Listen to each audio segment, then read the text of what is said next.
2025-এর খসড়া নীতিগত ও চূড়ান্ত অনুমোদন হয়েছে। দ্বিতীয়টা ছিল মানব পাচার ও অভিবাসী চোরাচালান প্রতিরোধ দমন অধ্যাদেশ 2025-এর খসড়া চূড়ান্ত অনুমোদন হয়েছে। আর তৃতীয় ছিল রাজধানী উন্নয়ন কর্তৃপক্ষ অধ্যাদেশ 2025-এর খসড়া নীতিগত ও চূড়ান্ত অনুমোদন হয়েছে।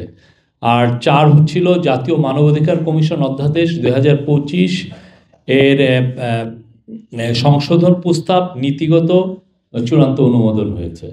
এই 4টার মধ্যে আমি যেগুলো কি কি ফিচার ছিল সেগুলো আমি একটু বলছি।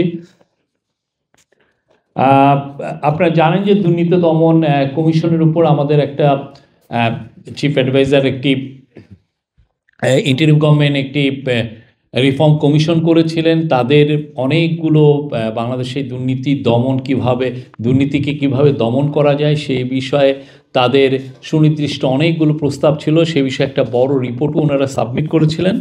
তো সেই আলোকেই দুর্নীতি দমন কমিশনকে কিভাবে আরও এফেক্টিভ একটা অর্গানাইজেশন করা যায় এবং বাংলাদেশের শেখ হাসিনার আমলে যেভাবে দুর্নীতি বিস্তার লাভ করেছিল এটাকে কিভাবে রোধ করা যায় সে বিষয়ে একটি দুর্নীতি দমন আইনটি আজকে সংশোধন অধ্যাদেশ 2025-এর খসড়া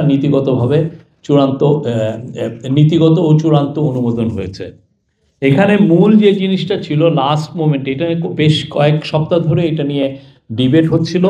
তো এইখানে খুব অনেক বড় কন্ট্রিবিউশন করেছেন। আপনি জানেন বাংলাদেশের ট্রান্সপারেন্সি ইন্টারন্যাশনাল বাংলাদেশের প্রধান ইফতেখারুজ্জামান, তার সাথে আমরা এক্সটেন্সিভ আলোচনা করেছেন। যারা এটা নিয়ে কাজ করছিলেন, ল অ্যাডভাইজার কাজ করেছেন, ক্যাবিনেট সেক্রেটারি কাজ করেছেন এবং দুর্নীতি দমন কমিশনের যে সেক্রেটারিয়েট তারাও কাজ করেছেন।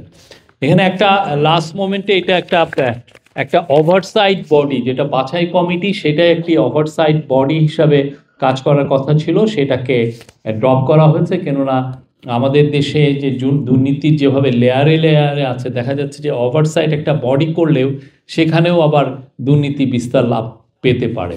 তো সেই জায়গায় এইটাকে ডিসিশন হয়েছে যে এই সাজেশনটা নেওয়া হবে না। আর হচ্ছে এটা একটা 5 জনের কমিশনার, 5টি কমিশনার থাকবেন। তার মধ্যে অ্যাটলিস্ট একজন থাকবেন যার আইটি ব্যাকগ্রাউন্ড আছে। জানেন এখনকার যে দুর্নীতি অনেকাংশেই অনেক বড় দুর্নীতি আসলে আইটির সাপোর্টে করা হয়। আমরা যত ক্যাশলেস সোসাইটিতে ঢুকছি, ক্যাশলেস ট্রানজ্যাকশনে ঢুকছি, দেখা যাচ্ছে যে অনেক দুর্নীতি যেটা আপনি আর সেই আগের মতো টাকার বস্তা নিয়ে দুর্নীতি হচ্ছে না, কিন্তু আপনার নিমিষেই একটা ক্লিকের জোরেই এখানে 10,000 কোটি টাকা আরেক দেশে চলে যাচ্ছে। তো সেই জন্য একটা এক্সপার্ট নেওয়ার কথা বলা হয়েছে এবং একজন নারী কমিশনার নেওয়ার কথাও বলা হয়েছে। তো আর হচ্ছে যে আরও 2টা প্রস্তাব লাস্ট মোমেন্টে এসছে, সেটা হচ্ছে যে তাদের কাজের প্রতিবেদন, দুর্নীতি দমন কমিশনের কাজের প্রতিবেদন এখন থেকে তারা 6 মাস ষান্মাসিক, মানে 6 মাসে অনলাইনে পোস্ট করবেন। এবং আরেকটা হচ্ছে যে যারা দুর্নীতি দমন কমিশনে আছেন তাদের অফিসারদের মূলত এটা এখনও ডিসাইড হয় নাই যে কারা করবেন, বাট একটা নীতিগত ডিসিশন হয়েছে যে দুর্নীতি কমিশনের যে অফিসার বা যারা সরাসরি এই দুর্নীতি দমনের সাথে সম্পৃক্ত তাদের সম্পদের হিসাব দিতে হবে। এটা একটা এটা আজকের ক্যাবিনেটের একটা বড় সিদ্ধান্ত এবং এই বিষয়ে এই নতুন লতে এটা থাকবে আর কি। আর একটা হচ্ছে যে মানব পাচার অভিবাসী পরিচালন প্রতিরোধ দমন অধ্যাদেশ 2025-এর আজকে এটার চূড়ান্ত অনুমোদন হয়েছে। এখানে মেন ইস্যুটা জানেন, বাংলাদেশের থেকে প্রচুর হিউম্যান ট্রাফিকিং হয়। মানুষকে অনেকে বুঝিয়ে সুঝিয়ে তাদের থেকে অনেক সময় টাকা পয়সা নিয়ে এটা বাইরে তাদেরকে পাচার করা হয় এবং এই বিষয়গুলো আমরা খুব সিরিয়াসলি আগের গভর্নমেন্টগুলো খুব বেশি অ্যাড্রেস করা হয়নি। ফলে আমরা অনেক জায়গার থেকে অনেক ধরনের কমপ্লেন পাই যে বাংলাদেশের অনেক ছেলে মেয়ে যারা ট্রাফিকিংয়ের শিকার হয়ে কেউ ধরেন লিবিয়াতে আছে বা অন্যান্য অনেক দেশে আছেন, সেটা আমাদের জাতি হিসাবে এটা আমাদের জন্য এক ধরনের সত্যিকার অর্থে এটা খুব ভালো দেখায় না আর কি। তো এই জায়গায় হিউম্যান ট্রাফিকিংয়ের ক্ষেত্রে একটা গত সপ্তাহে এটা আলোচনা হয়েছিল, সেই আলোচনার আলোকে আজকে যেটা ওনারা ইনক্লুড করেছেন যে আপনি জানেন যে অনেক কে বাইরে নিয়ে যাওয়া যায়, নিয়ে ট্রাফিকিং করে নিয়ে যাওয়া হয় অর্গান ট্রেডের জন্য। আপনাকে ভুলিয়ে ভালিয়ে নিয়ে যাওয়া হলো। আপনি দেখেছেন যে বেশ কয়েক বছর আগে উত্তরবঙ্গের কিছু, বিশেষ করে জয়পুরহাট বা বগুড়ার অনেককে অর্গান ট্রাফিকিং মানে কিডনি ট্রান্সপ্লান্টেশনের জন্য অন্যান্য জায়গায় নিয়ে যাওয়া হয়েছে। তো এই জিনিসটাও যাতে অ্যাড্রেস হয় এই লতে, সেটা ইনক্লুড করা হয়েছে। আর এই লটার জন্য মহিলা ও শিশু বিষয়, কারণ অনেক মহিলা এবং শিশু ট্রাফিকিংয়ের শিকার হন। তো এই লটা করার আগে গত মিটিংয়ে একটা ডিসিশন ছিল যে মহিলা এবং শিশু মন্ত্রণালয়ের সাথে যাতে একটা এক্সটেন্সিভ একটা আলোচনা হয়, সেটা আজকে ওনারা করেছেন। এটার কি ফিচারগুলো হচ্ছে ইমারত নির্মাণ, জলাধার খনন, নিচু ভূমি ভরাট বা প্রাকৃতিক জলাশয়ের পানি প্রবাহ বাধাগ্রস্ত করা, খেলার মাঠ উদ্যান, প্রাকৃতিক জলাধারের শ্রেণী পরিবর্তন ইত্যাদি বিষয়ে বিধিনিষেধ আরোপের বিধান যুক্ত করা হয়েছে এই নতুন লতে।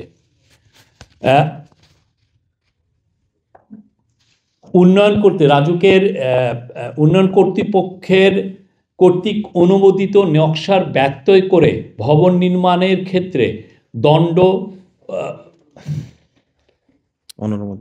এবং অনুমোদিত ব্যত্যয়কৃত ও ঝুঁকিপূর্ণ স্থাপনা অপসারণের বিধানে এই অধ্যাদেশের সাথে যুক্ত করা হয়েছে, এই অধ্যাদেশে আনা হয়েছে। সেই সাথে উন্নয়ন কর্তৃপক্ষের চেয়ারম্যান, সদস্য বা কোনো কর্মচারী কর্তৃক উন্নয়ন কর্তৃপক্ষের নেয়ার স্বার্থে উন্নয়ন কর্তৃপক্ষের শেয়ার স্বার্থ বা চুক্তিতে অংশগ্রহণে বিধিনিষেধ আরোপ করা হয়েছে। মানে এই বিষয়ে তারা কোনো ধরনের কোনো শেয়ার থাকতে পারবে না। এই ছিল হলো থার্ড। আর চতুর্থ হচ্ছে যে জাতীয় মানবাধিকার কমিশনের অধ্যাদেশ। আপনি জানেন এই মাসের 9 তারিখে একটা অ্যাপ্রুভ হয়েছে। সেটার লাস্ট মোমেন্টে কিছু অবজারভেশন এসছে এবং কিছু অ্যামেন্ডমেন্টের প্রয়োজন পড়েছে। সেই জন্য আজকে জাতীয় মানবাধিকার কমিশনের এই লটা অধ্যাদেশটা, সংশোধনী অধ্যাদেশটা পাস হয়েছে, অ্যাপ্রুভ হয়েছে। হ্যাঁ, চূড়ান্ত অ্যাপ্রুভ হয়েছে। এটা জাতীয় মানবাধিকার কমিশনকে, এখানে মূল যে বিষয়টা এসছে সেটা হলো জাতীয় মানবাধিকার কমিশনকেই জাতীয় প্রতিরোধ ব্যবস্থা, ন্যাশনাল প্রিভেন্টিভ মেকানিজম হিসাবে কাজ করার ক্ষমতা দেওয়া হয়েছে আর কি। এখানে আপনি জানেন যে একটা ইন্টারন্যাশনাল একটা কনভেনশন আছে, অপশনাল প্রোটোকল আছে। Optional protocol to the convention against torture and other cruel, inhuman or degrading treatment or punishment, OPCAT, OPCAT, OPCAT এর পক্ষে রাষ্ট্রীয় সংস্থা, আমরা এটার পক্ষ নিয়েছি, এটার আমরা সিগনেটরি। তো আমরা এর পক্ষে এই OPCAT-এর হয়ে কাজটা করবে আমাদের এখানে এই যে NPM, ন্যাশনাল প্রিভেন্টিভ মেকানিজম, এরা এই কাজটা করবে। আর ন্যাশনাল প্রিভেন্টিভ মেকানিজমের আর্থিক ও প্রয়োজনীয় ক্ষমতা সম্পন্ন একটি জাতীয় প্রাতিষ্ঠানিক ব্যবস্থা হিসাবে এটা ইমার্জ করবে। দেশের বিভিন্ন আটক করার স্থান ও স্বাধীনভাবে পরিদর্শন করার এখতিয়ার এর থাকবে।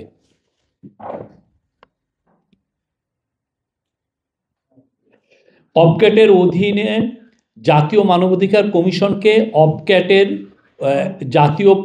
অধীনে জাতীয় প্রতিরোধ ব্যবস্থা হিসাবে কাজ করার ক্ষমতা দেওয়া হয়েছে। মানে OPCAT-এর অধীনে ন্যাশনাল যে হিউম্যান রাইটস কমিশন যেটা করা হলো, যেটা আছে এখন, সেটাই কাজ করবে NPM হিসেবে, ন্যাশনাল প্রিভেন্টিভ মেকানিজম হিসাবে এটা কাজ করার ক্ষমতা দেওয়া হচ্ছে।